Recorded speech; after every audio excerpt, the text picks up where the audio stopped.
이번 영상에서는 사료비판의 마지막 내용을 좀 다뤄보고자 합니다. 원본 없이 필사본만 있는데 그것을 역사적 사실로 믿을 수 있을까라는 점에 대해서 좀 다뤄보고자 합니다. 네. 이것도 좀 어려운 내용이기 때문에 예를 들어서 설명을 할게요. 그 사례는 제가 이거 좀 잘못 다루면 좀 많이 혼날 수도 있는 내용인데요. 그 사례는 바로 필사본 화랑색이라는 책이에요. 이 화랑색이라는 책은 그러니까 신라의 화랑이라고 아시죠? 뭐 혹시 그 선덕여왕이라는 드라마를 보셨다면 뭐 화랑, 낭도 이런 그 집단들의 움직임을 좀 많이 보셨을 거예요. 근데 이 화랑들의 움직임에 대해서 저술한 책이 사실 화랑색이라는 것인데, 우선 화랑색의 저자는 신라 중대의 학자이자 정치가인 김대문입니다. 그는 성덕왕 3년, 그러니까 704년에 한산주의 도독이 된 인물로 이 화랑색이 뿐만 아니라 여러 저서들을 썼다라는 그 기록들이 있는데요. 하지만 이 화랑세기는 오늘날에 전해지진 않아요. 그러니까 원본이 전해지지 않는 거죠. 그럼에도 불구하고 이게 실제로 있었던 책이라는 점을 알 수 있는 근거 자료들이 있습니다. 그 삼국사기 신라본기에 그 화랑세기의 내용을 인용한 것으로 보이는 구절들이 곳곳에 좀 있는데요. 이 점에 대해서는 그 화면 영상으로 여러분께 한번 보여드리도록 하겠습니다. 네, 화면 영상으로 한번 볼게요. 네, 지금 이 영상을 보시면 그 화랑세기라는 것을 그 삼국사기에서 인용한 글귀가 있어요. 여기 진흥왕 37년 원화를 받들다 라는 그 기록에 있는데, 여기 보시면 김대문은 화랑세기에서 말하기를 어진 보필자와 충신은 이로부터 나왔고 훌륭한 장수와 용감한 병졸은 이로부터 생겼다 라고 하였다. 이 글귀가 있어요. 이걸 놓고 봤을 때 이 화랑세기란 책은 적어도 그 원본이 아마도 그 삼국사기 이 책이 쓰여지는 그 고려 인종까지는 남아 있었던 것으로 볼 수가 있습니다. 네, 그래서 이거 말고도 김대문 같은 경우를 보면은, 잠시만요, 보여드릴게요.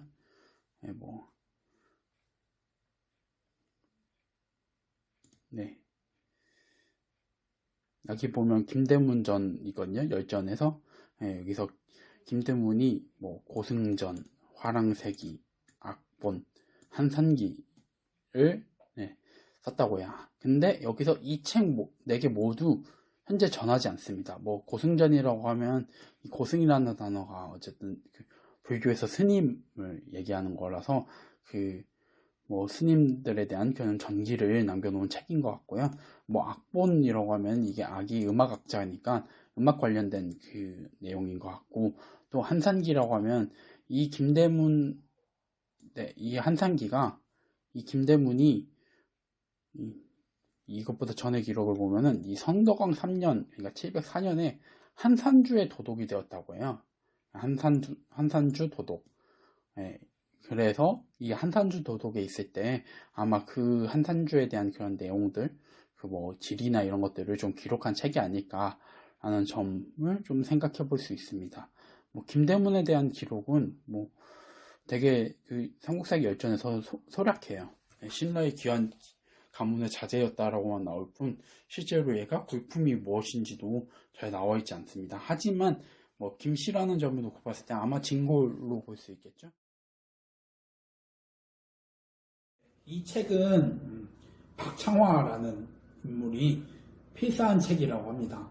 필사란 게 직접 써가지고 베껴 썼다, 복사했다라는 그런 의미를 가지고 있는데요.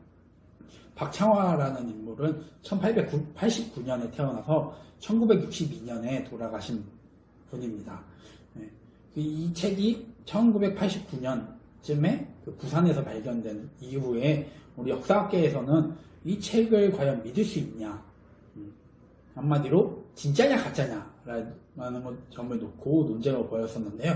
간단히 말씀드리자면 이 책이 가짜라고 주장하는 입장에서는 그냥 박창화가 창작해낸 뛰어난 역사소설이라고 좀 평가하는 경향이 있고요. 반대로 진서라고 주장하는 입장에서는 1300년 전에 신라 사람 김대문이 쓴 그 화랑세기를 필사한 것이라고 합니다. 실제로 이 논쟁은 좀 오래됐어요. 그 최근에도 그 한국 고대사 탐구학회라는 곳에서 이 화랑세기에 대해서 어떻게 봐야 할 것인가라는 그런 연구 성과들도 조금 몇 편 나오기도 했고요. 그래서 저도 사실 다루기 되게 조심스럽습니다. 하지만 가장 큰 맹점이 이 책은 현재 원본이 전하지 않습니다. 아주 낮은 가능성이지만 어딘가에 숨겨져 있을 가능성도 있어요. 물론 없을 가능성이 더 높겠죠.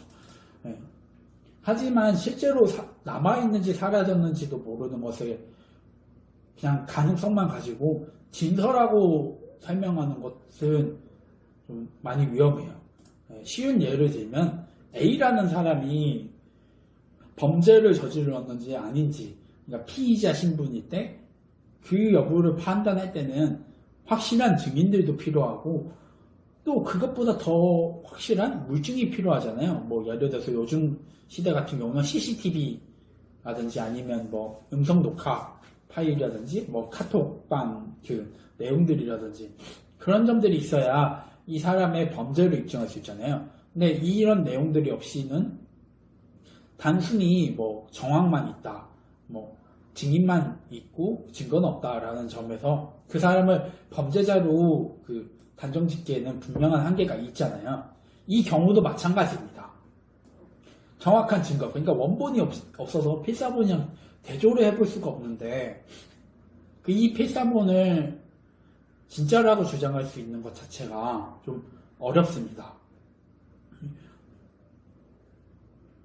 그런 점들이 있어요. 그런 분명한 한계가 있어요. 뭐 성경 같은 경우는 그 필사본이 아주 다양하고 내용이 서로 그 간격이 큰 차이가 없어서 그나마 좀 필사본이지만 좀 믿을 수 있는 게 아닌가라는 얘기들을 꺼내볼 수는 있습니다. 하지만 이 역시 원본이 없는 데다가 뭐 성경에서 말하는 시대는 거의 그 창세기만 봐도 최초의 지구 시작부터 뭐 이야기가 나오거든요. 사실 그거는 그 누구도 입증할 수 없는 부분이잖아요. 물론 문자주의에 입각해서 성경이 모든 100%의 그 역사적 사실을 말한다라고 주장하는 사람들은 그렇게 믿겠지만 솔직히 성경은 모두가 역사적 사실이라고 볼 수가 없어요. 대부분이 역사적 사실이 아니라고 보는 게 좀 더 맞습니다. 물론 신약 성경 같은 경우는 그 시대적 배경 그리고 바울의 그 전도 여행 이런 것들에 대해서는 자료들이 상당히 많이 남아있어요. 그렇기 때문에 실제로 예수가 존재했고 뭐 예수의 제자들이 있었고 이런 점들에 대해서는 부정할 수 없습니다. 하지만 그 내용들 역시 원본이 존재하지 않는다는 게 가장 큰 단점이죠. 어쨌든 이 화랑세기의 진리 판별에 대한 논의들은 너무 다양하고 또 복잡해요. 저도 좀 이해하기가 어려운 점들도 있어서 이러한 점들에 대해서는 혹시 궁금하신 분들이 있으면 제가 하나하나 좀 정리하는 영상을 따로 한번 찍어보도록 하겠습니다. 이번 주제는 여기까지 좀 설명할 수 있을 것 같고요. 지금까지 역사학의 자료인 사료를 어떻게 바라봐야 하고 비판해야 하는가에 대해서 좀 간략히 정리해봤어요. 서론 영상에서도 말씀드렸듯이 사료 비판에 대한 내용은 너무 많아서 한 번에 다 설명해드릴 수는 없습니다. 저도 지금 떠오르지 않아요. 여러 내용들을 다뤄가는 속에서 좀 녹여가지고 여러분께 설명하는 방향으로 가보도록 하겠습니다. 영상이 마음에 드셨다면 좀 구독하기 버튼을 한 번씩 꾹 눌러주시면 감사하겠습니다. 저는 그러면 다음 주제 영상인 최승로에 대해서 다루는 영상을 올려보도록 하겠습니다. 그럼 다음 시간에 만나 뵐게요. 들어가세요.